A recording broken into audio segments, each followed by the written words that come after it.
बच्चों, आज मैं तुम्हें एक ऐसे गांव की कहानी सुनाने जा रहा हूं जिसका नाम है हसीनगर। गांव का नाम सुनकर लगता है कि यहाँ सब कुछ हसीन यानी खूबसूरत होगा, लेकिन यहाँ के लोग थोड़े अजीब हैं और थोड़े गरीब भी। लेकिन ये गरीबी सिर्फ जेब की नहीं थी, ये तो दिलों की गरीबी थी। चलो तुम्हें मिलवाता हूँ हसीनगर के इन अजीब गरीब लोगों से। अरे चंपा, तूने आज की खबर सुनी क्या? हाँ भैया, सुना है ना। ठाकुर साहब आज फिर कर्ज वसूली करने आ रहे। नहीं नहीं, वो तो रोज की बात है। आज कुछ अलग खबर है जो तुमने नहीं सुनी होगी। हाँ भैया, कौन सी खबर? जल्दी बताओ।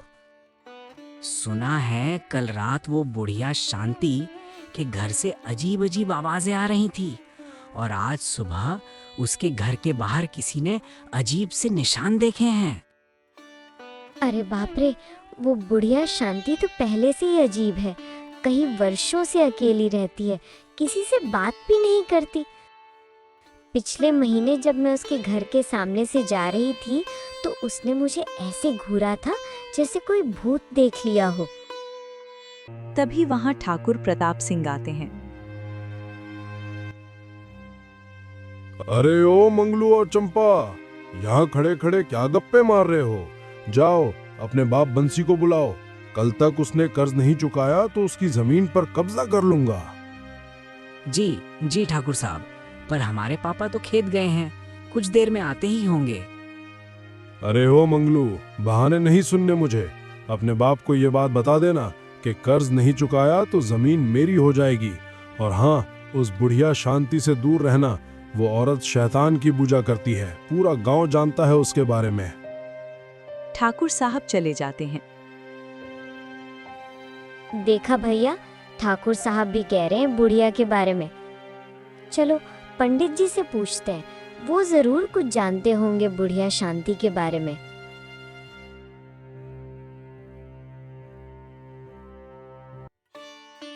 मंगलू और चंपा मंदिर पहुंचते हैं। पंडित जी पूजा कर रहे हैं। ओम नमः शिवाय, ओम नमः शिवाय। गांव में शांति बनी रहे, यही मेरी प्रार्थना है प्रभु। सबका कल्याण हो। पंडित जी प्रणाम। अरे मंगलू चंपा, सब कुशल मंगल है ना? क्या बात है, आज यहाँ कैसे? पंडित जी, हमें एक बात पूछनी थी आपसे, वो बुढ़िया शांति के बारे में। पंडित जी का चेहरा बदल जाता है। वो इधर उधर देखने लगते हैं और धीरे से कहते हैं, चुप हो जाओ, इस नाम का उच्चारण मंदिर में मत करो। यहाँ तो देवी देवताओं के नाम लिए जाते हैं। पर क्यों पंडित जी, उनका नाम क्यों नहीं ले सकते यहाँ? सुनो बच्चों, एक कहानी सुनाता हूँ तुम्हें। 20 साल पहले की बात है, जब शांति नई नई इस गांव में आई थी। तब वह बड़ी खूबसूरत, बड़ी अमीर और बड़ी दयालु थी। लेकिन फिर एक दिन कुछ ऐसा हुआ जिसने उसका जीवन बदल दिया। क्या हुआ था पंडित जी, जल्दी बताइए। उसकी इकलौती बेटी थी राधा, जो एक दिन अचानक गायब हो गई। सारा गांव उसे ढूंढने निकला, लेकिन कहीं कोई पता न चला। उस दिन के बाद से शांति बदल गई और अमीरी छोड़ दी, अकेली रहने लगी और उसके चेहरे की हंसी हमेशा के लिए खो गई। तो क्या उनकी बेटी कभी नहीं मिली? नहीं बेटा, नहीं मिली। और तब से ये शांति बदल गई। लेकिन कहते हैं कि वो अब भी अपनी बेटी को ढूंढती है, और जिस रात कोई नई लड़की गांव में आती है, उस रात उसके घर से अजीब आवाजें आती हैं। तभी वहां से सरपंच जी गुजर रहे होते हैं। वो वहां आते हैं। सुनो सुनो ग्रामवासियों, कल रात फिर बुढ़िया शांति के घर से अजीब अजीब आवाजें आ रही थीं। मैं सबको सावधान कर रहा हूं कि रात में कोई भी उसके घर के पास न जाए। अगर कोई गया और उसे कुछ हो गया, उसकी जिम्मेदारी गांव की नहीं होगी। सरपंच जी, आप उस बुढ़िया को गांव से निकाल क्यों नहीं देते? हाँ हाँ, सही कहा, इसने पूरे गांव का माहौल खराब कर रखा है। देखो, हम ऐसा नहीं कर सकते। वो इस गांव की ही रहने वाली है। जब तक वो कोई गुनाह ना करे, हम उसे नहीं निकाल सकते। सरपंच जी, लेकिन अगर वो सच में कोई बुरा काम कर रही होगी तो? नहीं मंगलू बेटा, किसी के बारे में बिना सबूत के कुछ मत बोलो। मैंने तो उसे कभी कुछ बुरा करते नहीं देखा, सिर्फ बातें सुनी हैं। हाँ, वो अकेली रहती है, थोड़ी अजीब है, लेकिन इसका मतलब ये नहीं कि वो अपराधी है। लेकिन सरपंच जी, उसके घर से अजीब अजीब आवाजें तो आती हैं ना? देखो बच्चों, हवा के झोंके भी कभी कभी अजीब आवाजें करते हैं। पुराने घरों में चूहे भी शोर मचाते हैं। तभी बंसी भी वहां आता है। अरे मंगलू चंपा, यहाँ क्या कर रहे हो तुम दोनों? चलो घर चलो।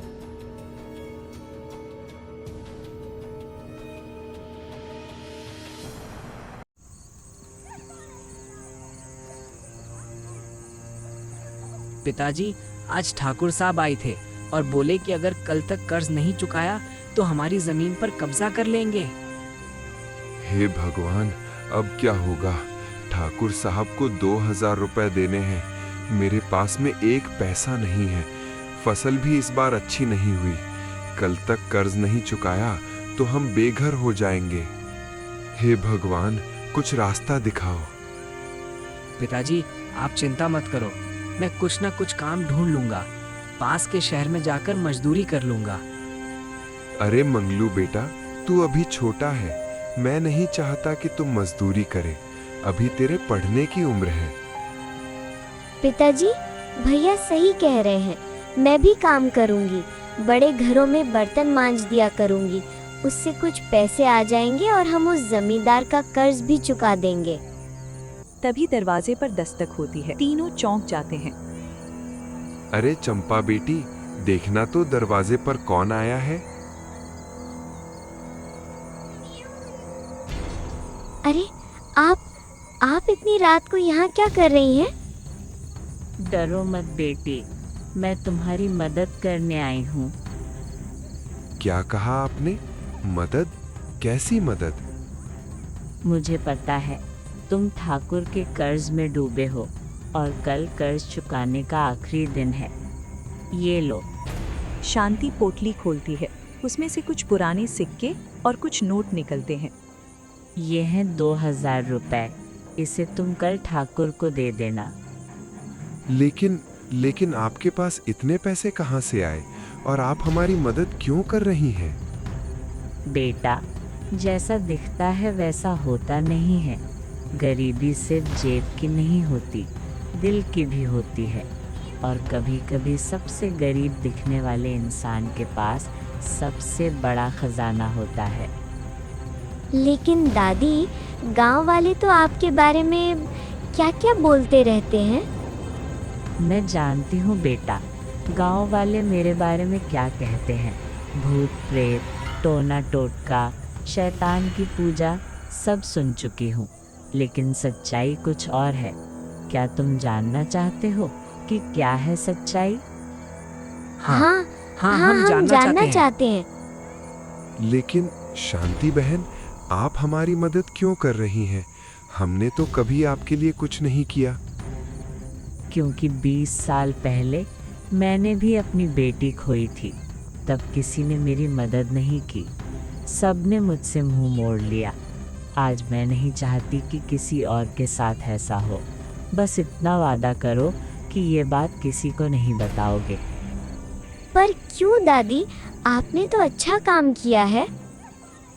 बेटा, कभी कभी अच्छे काम भी छुपा कर रखने पड़ते हैं, वरना लोग सवाल पूछने लगते हैं। तुम बस मेरा भरोसा मत तोड़ना। शांति बुढ़िया जाने लगती हैं। दादी, जरा रुकिए, एक और सवाल है। बुढ़िया शांति रुकती हैं, पीछे मुड़कर देखती हैं। कल रात आपके घर से जो आवाजें आ रही थी वो क्या थी? उसका जवाब मैं तुम्हें कल दूंगी। कल रात ठीक 12 बजे मेरे घर आना, तब तुम्हें सारा राज पता चल जाएगा। लेकिन ध्यान रखना, तुम अकेले आना। और हाँ, ये बात किसी को मत बताना। शांति देवी चली जाती हैं। मंगलू और चंपा हैरान खड़े हैं।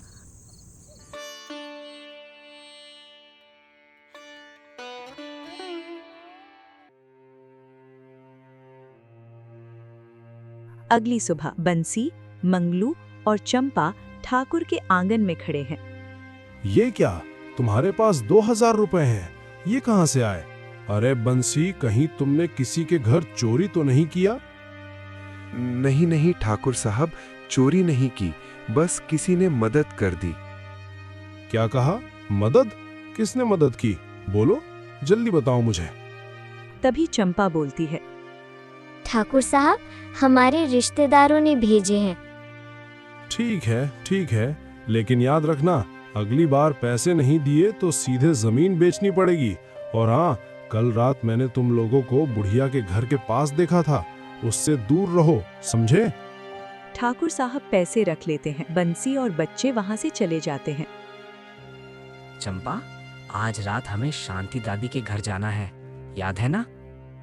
लेकिन भैया, मुझे डर लग रहा है। वो दादी तो ठीक है, लेकिन उनके घर के बारे में तो। डर मत चंपा, हम साथ साथ जाएंगे, हमें सच्चाई जाननी है। अरे मंगलू, चंपा, कहाँ जा रहे हो इतनी जल्दी में? कुछ बताओ तो सही।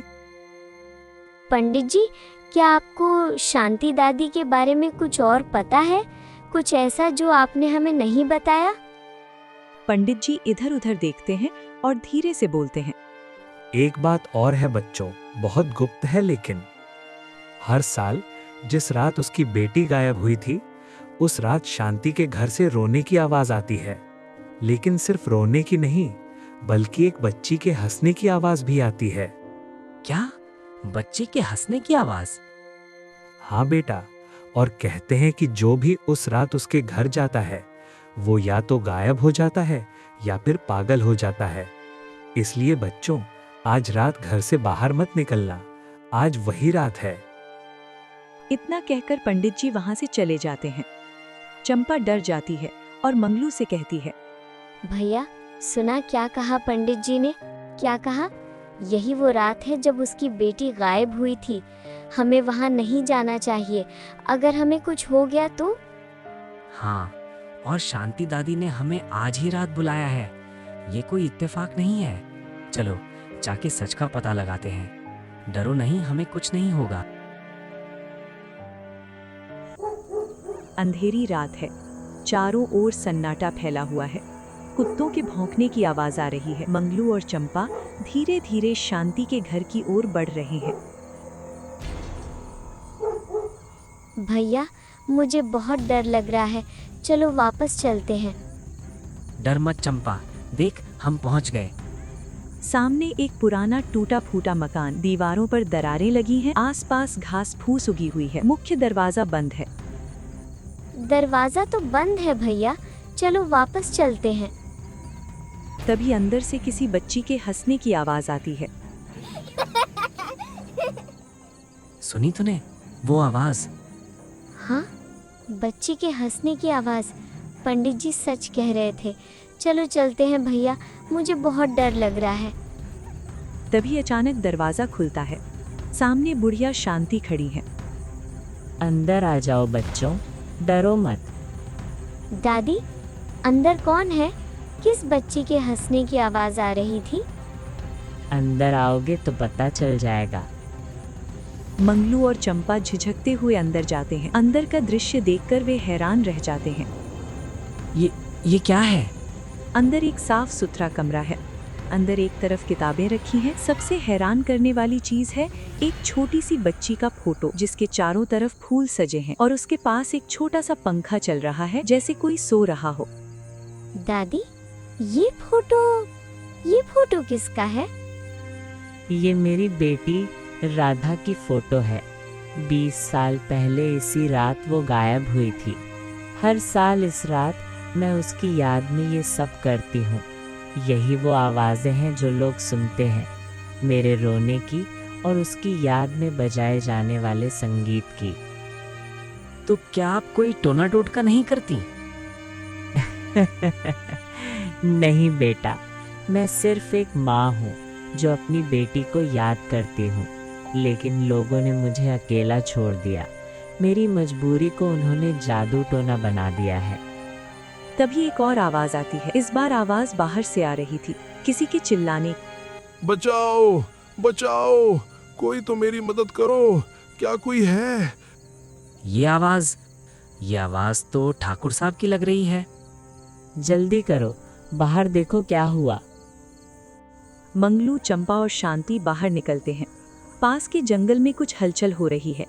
वे वहां जाते हैं। वहां ठाकुर प्रताप सिंह जमीन पर गिरे हुए हैं। उनके पैर में एक जाल फंसा है जो शिकारियों ने बिछाया था। अरे मेरा पैर, मेरा पैर, कोई मुझे यहाँ से निकालो, मैं यहाँ फंस गया हूँ। अरे ठाकुर साहब, आप यहाँ आधी रात को आप यहाँ क्या कर रहे हैं? मैं यहाँ। पहले इनका पैर छुड़ाओ, बाद में पूछ लेना तुम्हारे सारे सवाल। मंगलू जाल खोलने की कोशिश करता है, लेकिन जाल बहुत मजबूत है, उससे जाल नहीं खुलता। ये तो बहुत मजबूत जाल है, कैसे खुलेगा ये? रुको, मैं कुछ लेकर आती हूँ।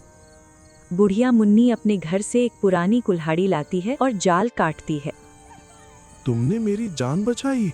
मैंने तो तुम्हारे साथ हमेशा बुरा किया है, तुम्हें गांव से निकालने की कोशिश की, फिर भी तुमने मेरी जान बचाई। ठाकुर साहब, मैंने आपसे कभी कोई शिकायत नहीं की। मैं जानती हूँ आप क्यों मुझसे नफरत करते हैं। क्या क्या तुम जानती हो?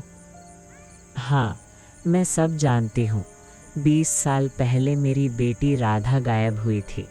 आपको लगता था कि मैंने आपकी पत्नी के गहने चुराए थे, इसलिए आपने सबको मेरे खिलाफ कर दिया। लेकिन सच्चाई ये है कि वो गहने मैंने नहीं चुराए थे। तो फिर किसने चुराए, और तुम इतने सालों से चुप क्यों थी? तभी वहां पंडित जी और सरपंच जी भी आ जाते हैं। यहाँ क्या हो रहा है? इतनी रात गए सब यहाँ क्यों जमा है? क्या हुआ, क्या बात है? ठाकुर साहब, आपको क्या हुआ और आप यहाँ क्या कर रहे थे? मैं शांति के घर की जासूसी कर रहा था। मुझे लगा वो आज रात कोई टोना टोटका करेगी, तो मैं उसे रंगे हाथों पकड़ लूंगा और उसे गांव से बाहर निकलवा दूंगा। और इसी चक्कर में आप शिकारियों के जाल में फंस गए। ठाकुर साहब, आपने 20 साल मुझ पर झूठा इल्ज़ाम लगाया। अब सुनिए सच्चाई।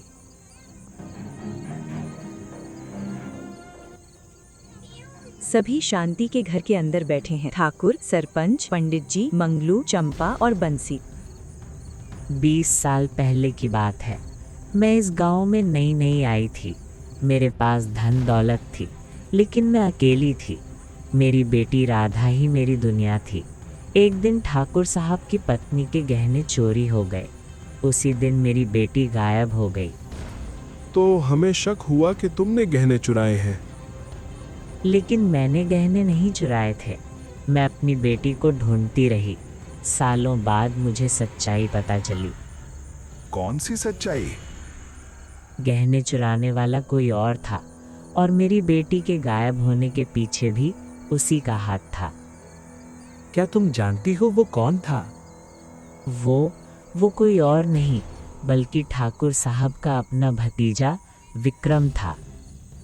क्या विक्रम? वो तो मर गया 10 साल पहले एक हादसे में। हाँ, वो मर गया, लेकिन मरने से पहले उसने अपना गुनाह कबूल किया था। उसने मुझे चिट्ठी लिखी थी। ये रही वो चिट्ठी।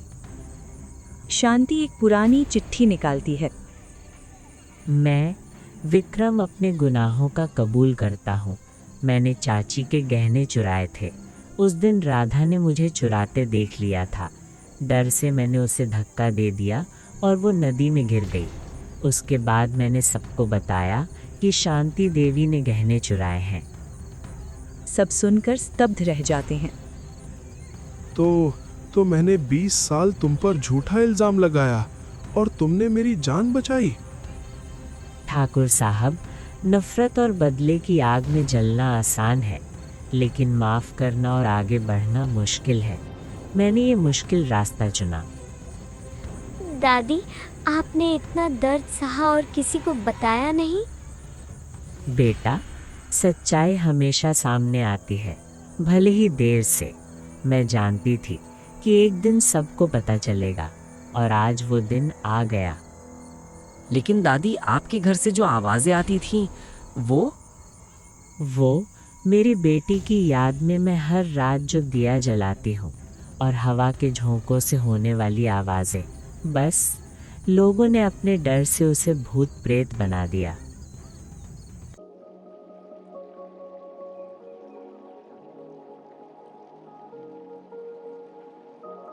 अगली सुबह सारा गांव चौराहे पर इकट्ठा है। ग्रामवासियों, पिछली रात हमारे गांव के सबसे बड़े रहस्य का पर्दाफाश हुआ। शांति देवी, जिसे हम सब अजीब और डरावना समझते थे, वो असल में सबसे बहादुर और दयालु महिला हैं। मैं ठाकुर प्रताप सिंह आज सबके सामने शांति बहन से माफी मांगता हूँ। मैंने 20 साल तुम पर झूठा इल्जाम लगाया। मैं अपनी गलती मानता हूँ। नहीं ठाकुर साहब, ऐसा मत कीजिए। आपने गलती की, लेकिन उसे स्वीकार भी किया। यही सबसे बड़ी बात है। आज के बाद हसीनगर बदलेगा। प्यार और भाईचारे से सबका दिल बंधेगा। शांति बहन ने सिखाया हमें, माफी का रास्ता ही है सच्चा धर्म। शांति दीदी, हमें माफ कर दो। हमने भी आपके बारे में बुरा सोचा। हाँ हाँ, हम सबने गलती की, हमें माफ कर दो। कोई बात नहीं, आज से हसीनगर वाकई में हसीन बन जाएगा, क्योंकि आज से यहाँ के लोग सिर्फ दिखावे की नहीं बल्कि दिल की गरीबी भी मिटाएंगे। शांति बहन, आपने मेरी मदद की, अब मैं आपकी मदद करूंगा। मेरा बेटा बेटी आपकी हमेशा सेवा करेंगे। हाँ दादी, अब हम रोज आपके पास आया करेंगे। मैं आपके घर का सारा काम कर दिया करूँगी। और मैं आपके लिए रोज पानी भर दिया करूंगा और लकड़ियां भी चीर दिया करूंगा। धन्यवाद बच्चों। आज 20 साल बाद मुझे लग रहा है कि मेरी बेटी राधा भी यहीं है। आप सब मेरे परिवार हैं।